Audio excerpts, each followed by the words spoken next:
আসসালামু আলাইকুম রহমতুল্লাহ। সবাই কেমন আছেন? আল্লাহর রহমতে ভালো আছেন। আমি যেটা এখন দেখাতে যাচ্ছি এটা হচ্ছে হযরত শাহ সুফি আলী রাজা প্রকাশ কানুসার মাজার শরীফ। আপনাদের এখন দেখো ভিতরের দৃশ্য, সবাই একটু অপেক্ষা করেন। এটা হচ্ছে মসজিদ, পাশে মসজিদ।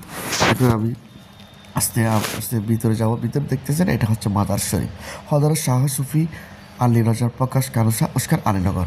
ওনার জীবনী পড়তে চাইলে গুগলে চার্জ দিয়ে পড়বেন, তারপর বুঝবেন উনি আল্লাহর কত বড় একটা মাফের আল্লাহর অলিক, কীভাবে আল্লাহ রাসুলকে রাজি করছে।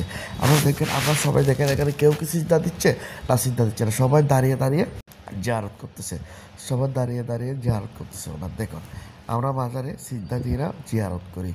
এখন আমরা জিয়ার উদ্দেশ্যে আসছি। ওদিন ফাতিহা ছিল, সবাই এসে আগে এশারের নামাজ আদায় করছি। নামাজের পর এখানে মাজার ভিতরে এসে সবাই জিয়ারত করছি আমার বন্ধু বান্ধবদের নিয়ে। তারপর আমরা ফাতেহা হয়েছে, ফাতেহা তো তাবরুকানকে আবার চলে আসছি।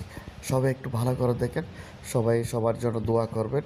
আমরা কি সুন্দরভাবে সারিবদ্ধ হয়ে মাজার জিয়ারত করছি।